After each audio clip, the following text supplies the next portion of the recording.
Recovery Lifestyles with Carmel. Inside the lives of women and men who have gained freedom and overcome, going on to live healthy, meaningful lives. Let's raise awareness together and end stigmas surrounding recovery, addiction, mental health, eating disorders, abusive relationships. These are stories of those who have recovered and are now living lives that are inspiring and on purpose. So I'm here today with Carrie Hoffman, and Carrie considers herself a multi-potentialite digital nomad and yoga teacher. She loves sharing the joy of sobriety and breaking down the stigma against addiction. As co-owner with her husband of Big Life Adventures, Carrie and her husband travel the world leading yoga and adventure retreats. Carrie has been featured in The Fix, Yoga Journal, and Huffington Post, just to name a few. So, Carrie, I am absolutely honored to have you here today, excited to have you here today. And I just want to begin with asking you, what does a multi-potentialite, what does that mean? Okay, well, I'm super honored to be here. So first of all, thank you so much for having me on the podcast. And to answer your question, a multi-potentialite is someone with many interests and creative pursuits who doesn't necessarily have one true calling, the way someone who considers themselves a specialist in just one area does. I first heard this term multi-potentialite on a TED Talk a few years ago, and I believe it was a TED Talk by Emily Wapnick, and she's the person who maybe coined this term multi-potentialite because she is one. And when I was listening to this TED Talk, I was like, oh, that's me. Like, she's describing me, because I've always been a person who has many different interests, you know, creatively and career-wise and hobby-wise. And I've never really felt like, oh, I'm only going to do this one thing in my life for the rest of my life. Like, as the years of my life have gone by, I've kind of done many different things and followed many different creative paths. And I like living my life that way, but a lot of people find it kind of odd. Like, oh, why don't you settle down and just do like one thing, you know? Oh, I can relate to that. I hear you loud and clear. I think that just goes hand in hand with people who are really creative. So yeah, I like that too. Thank you for sharing. Yeah, maybe you're a multi-potentialite also. Now you know. Yeah, I think so we're here today to talk about recovery. Now, you're sober? Yes. How long? It's been over 2 years now that I've been sober. I think about 2 years and 3 months. Yeah. Wow, congratulations. Thank you. Can I ask kind of what was the turning point for you? What was the big, you know, that moment where you made the choice to become sober and live a life in recovery? Well, everyone has different turning points and different stories of, you know, what it took to get them sober. And for me, unfortunately, my turning point was pretty terrible. It was pretty demoralizing, pretty sad. There was a lot of havoc that happened with my relationships and my job and everything.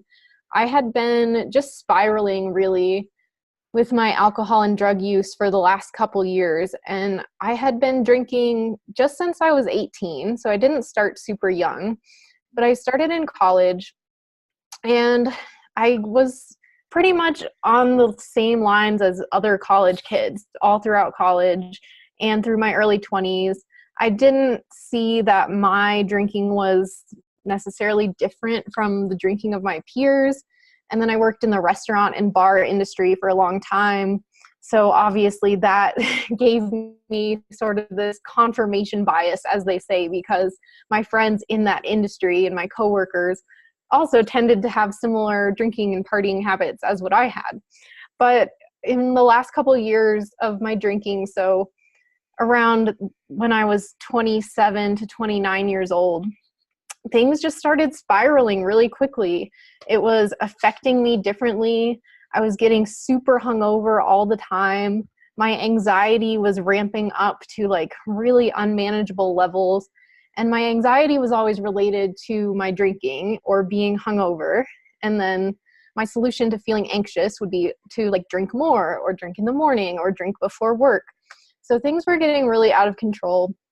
And I kept like taking breaks, and I would not drink for a few days or not drink for a month. Once I went like 40 days, and I would think that taking breaks would solve all the problems. Like, oh, I took a break for 40 days, so I'm okay. Like, I must be okay to go back to it now.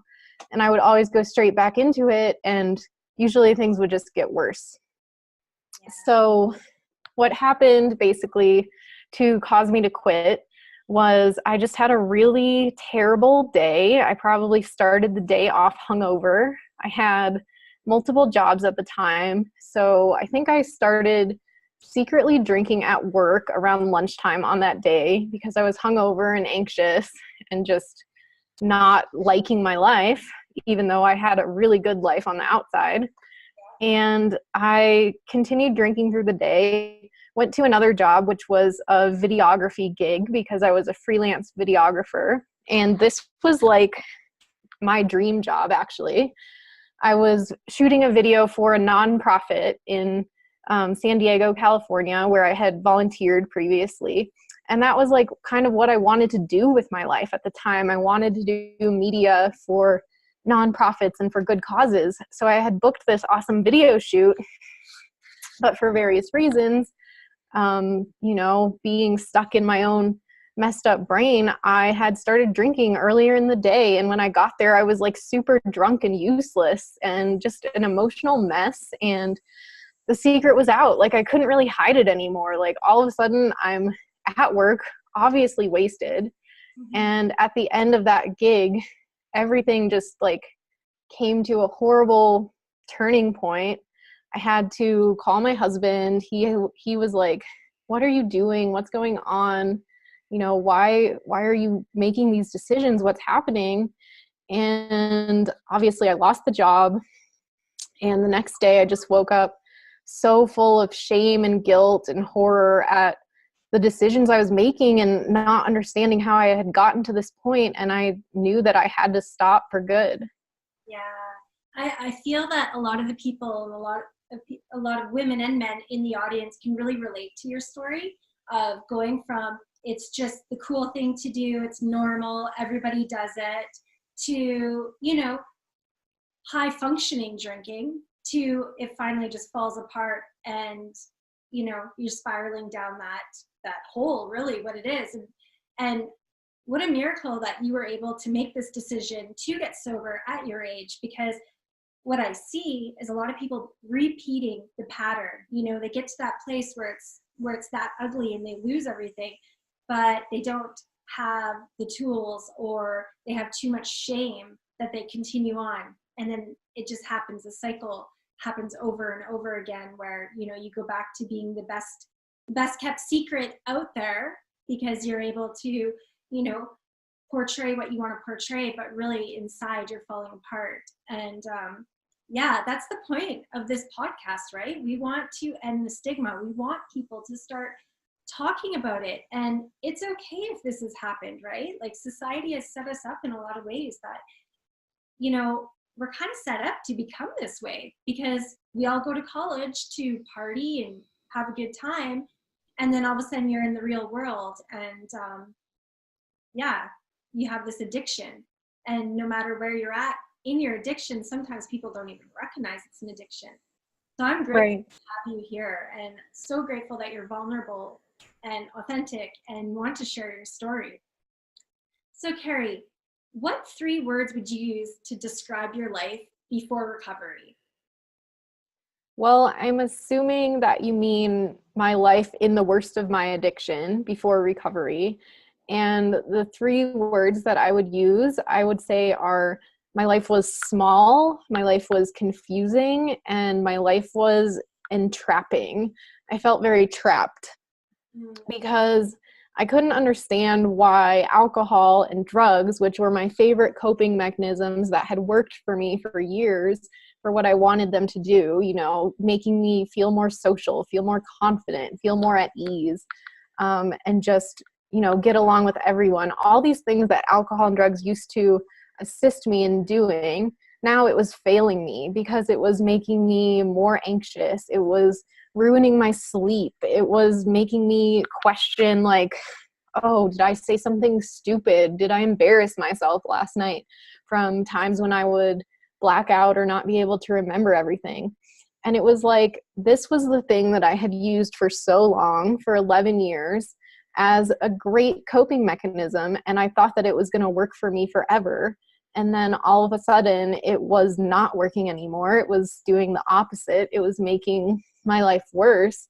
But I couldn't understand what had caused that switch to flip. And I just wanted to go back to like the fun drinking days, because I thought that was like the ultimate of what life was just being able to go out and have a drink or do some drugs at a festival or a party and have a good time. And that's what I wanted. And it stopped working that way for me. So I was very confused. And my life was also very small. It had become very, a small little world of like my neighborhood. I worked in the same neighborhood where I lived. There were tons of bars. It was San Diego, which has like a huge craft beer scene, and the weather is beautiful. So day drinking is very normal. And especially where I lived, I could just like go to work and then get drunk with my coworkers every day if I wanted to, because I also worked at a very party oriented place. And I was kind of just like stuck in my small little neighborhood. I was super isolated because also I was trying to hide the fact that the drinking wasn't working for me the same way anymore. I was trying to blend in with, all my friends who were all what I thought to be normal social drinkers. And I was trying to just blend in with them and have the same fun we always used to have. But on the inside, I was kind of dying and my mental health was just deteriorating. So I was very isolated. So I want to hear a little bit more about what was your recovery like in the beginning, and what made you stay, really? Like, stay the course and get better and kind of, I guess, cross that bridge in a way to where freedom is, because that's a hard bridge to cross. And for anyone who's listening and maybe feeling the way you're feeling and in that position, but you're already lonely, you're already isolated. And sometimes it gets a little bit more lonely and a little more isolating at the beginning because you're learning to live again. So I guess in your words, in your experience, or what was your experience with that early transition? Yeah, it was super hard. And I did, lose some friends, and my life changed a lot. It was definitely the hardest thing I've ever done in my life, but also the most worth it. So basically, what I consider that some of those times towards the end of my drinking when I took a break to be sort of part of my recovery, because thanks to the fact that I was able to quit drinking and using drugs for 40 days and then go right back into it and go like 0 to 60 straight to my rock bottom after that, I knew that taking a break didn't work for me. I knew that moderation wasn't going to work for me. So I think that long break that I took of those 40 days was kind of the beginning of my recovery, actually, because I knew that I could do it, but I knew that I needed to do it in the long term, like forever. I needed to never drink again, basically. So I had a friend, and we actually used to drink together. She was one of my oldest friends in San Diego, and we used to be drinking buddies. We used to work at the same restaurant, and she had gotten sober about a year and a half before I did. So we had sort of developed this rift between us when she got sober, because she was worried about me and I was still in denial, like I don't have a problem. We didn't have this common ground of like going out to the bars together anymore. But I knew once I knew that I had to be done, she was the first person I called, of course. And she set me up with some other sober women who lived closer to my neighborhood and some meetings to go to. And I got sober in AA, and I did the 12 steps. Yeah. And I started to develop different friends of other sober women from meetings and through other friends. And it was just completely life-changing and very difficult.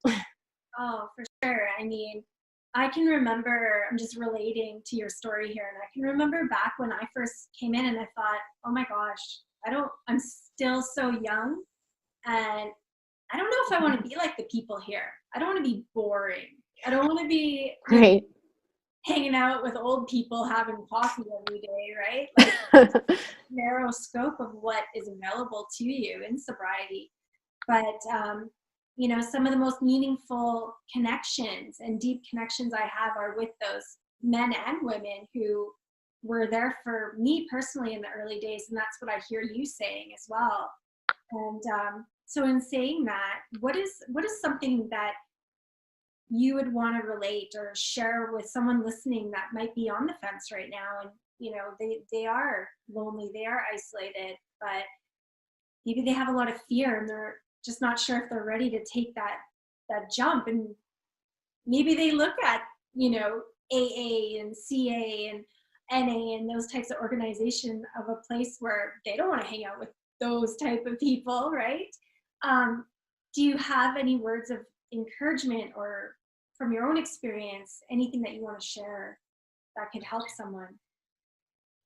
Sure. Well, first of all, I would just say don't knock it before you try it, because 12-step programs are not perfect.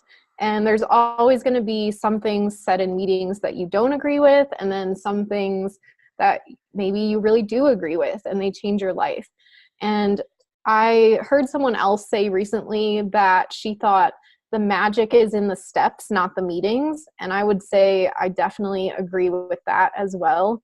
I don't think that you can just discount a whole 12-step program until you've actually tried to work through the steps.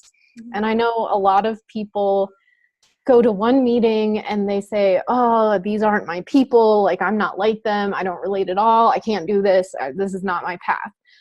But you definitely have to find the meeting that's right for you and find a good sponsor and try to work through the steps. That's what I did, and it was super life-changing for me, and it worked. And I don't think that that's the path for everyone, but I would just say try to let go of some of your judgments about it, and it's here for everyone. It's free. It's like free therapy, basically. So why wouldn't you give that a try? And then also, just to anyone who's struggling and fearful out there, I would say, I understand. I was so fearful, and I thought that my life was never going to be fun again. When I got sober, I thought that my life was over, and this was just like my punishment that I had to accept for going too hard for too many years, and that all I could hope for was like this boring, sober life. And, my highest hope was that, okay, I'm not going to let alcohol kill me, because that was the path that I was heading down. But I thought sobriety had nothing to offer but like, okay, maybe you won't die, but your life's going to be boring. But actually, for especially the people who are younger, even the older people, because all of a sudden you don't really know where you fit in anymore. And when all you know is a party lifestyle, you don't realize what else is out there, which I think is so cool about you. I mean, I just think that the life that you've gone on to create with your husband and for yourself is, it's inspiring. I think it's so cool. And did you ever imagine that you would be traveling around the world and doing these incredible retreats and teaching yoga and Ayurveda and doing all these cool things? Is that something that you could have foreseen in the beginning of recovery? Well, thank you for saying that. In the beginning, I don't know. I don't think I could foresee it at all. I think part of the process for me of addiction was that I really lost hold and lost sight of a lot of my dreams for the future, because my life got so small. And before I got really wrapped up in the spiral of addiction and partying too much, I had these really big dreams, and I was always a traveler. I started traveling overseas when I was 16, and I did the Peace Corps after college and actually lived in Tanzania. And I always had these dreams of living overseas again, traveling much more. My husband and I love to travel together.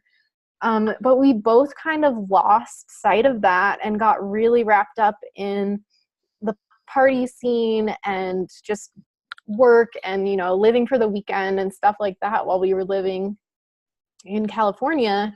And what was meant to be like 1 year of living in San Diego, and then we're going to move to another country, or we're going to travel more, or something like this. 1 year became 5, became like several jobs later, and, you know, several like crazy occurrences, and me getting sober finally. And so when I got sober, I started to come back to those dreams really quickly. And a lot of opportunities became available to me all of a sudden that it seemed like magic, or it totally seemed like my higher power all of a sudden was just handing me all these opportunities to like come back to the lifestyle that I always wanted to live. And it happened really quickly for me. And it was just really amazing. And I'm super grateful for that. Yeah. And I mean, I think that your story is incredible and can show, you know, people, anybody out there, that it doesn't matter where you are at, what you have currently. I mean, most of us walk into these programs, especially 12-step programs with Bething, and be able to create what you've created is really, again, I just want to say inspirational. And I hope that, you know, I trust that whoever needs to hear your message now is going to hear it and be inspired by you. And saying that, is there something that you would like to offer our audience that maybe could help them along their path, or do you have a gift that you'd like to offer? Sure, I do. Well, yeah, I just want to say it really has been amazing for me. And actually, the inspiration for my husband and my company, which is called Bigger Life Adventures, came from something that my sponsor said to me when I was getting sober. And she said, your life can be bigger than your biggest dreams for it. And at the time, I wasn't sure if I believed her. I was like, I don't know, I've messed up my life so badly. I don't think I'm ever going to have fun again, you know, and here you are telling me that my life can get bigger than my biggest dreams for it. I was really skeptical, but she was totally right.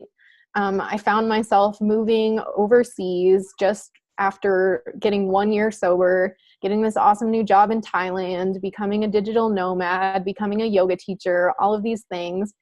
And so, yeah, now we do have a company and we run yoga and adventure retreats focused on people in recovery. It can be recovery from anything. It can be addiction or depression, anxiety, eating disorder, grief, you know, workaholism. Like, everyone's recovering from something. We truly believe that. And any path to recovery is welcome as long as you're sober or willing to be sober for the trip. So we have a bunch of amazing offerings coming up. In 2019, we have 3 different retreats scheduled. In February, we're going to northern Thailand for a week. And so that will be at this amazing retreat center in the jungle. There will be daily yoga and meditation, hiking trips to temples. We can learn from some Buddhist monks about meditation, and just lots of amazing stuff on the agenda for that one. And then in April, we have a weekend campout retreat in Joshua Tree in Southern California. So that one's designed to be a bit closer to home for some of our followers, and just a weekend. So hopefully people can get away for that, and it'll still be a really rejuvenating, relaxing, transformational weekend in the desert. And then next October, we have a retreat in Tanzania, which is where I lived when I was a Peace Corps volunteer. And I haven't been back there since then. So I haven't been there sober. My husband has never been there. And it's going to be such an amazing full circle experience for me to lead this retreat there and go back to a country that I love so much and where I have so many memories. And I still have family there, basically. So I'm so excited for that one. Oh, awesome. Well, I will have the links available to all of these incredible retreats in your website just below the video. And Carrie, this has been an incredible conversation. It's been deep and meaningful, and I am just honored and grateful to have had you here with me today. I'm so grateful to have been here to share my story, and truly I just do it because I want to help other people who might relate, and I really want everyone to realize that life is so much better on this side of recovery, and they can do it, and there is a support system here of people like you and I here who have been through it, and we just want everyone to live bigger lives. Yeah, 100%. Okay, well, I look forward to having you on the show again, and thanks. Thank you so much. Thanks again for joining us on Recovery Lifestyles Podcast, inside the lives of men and women who are changing the face of addiction and mental health.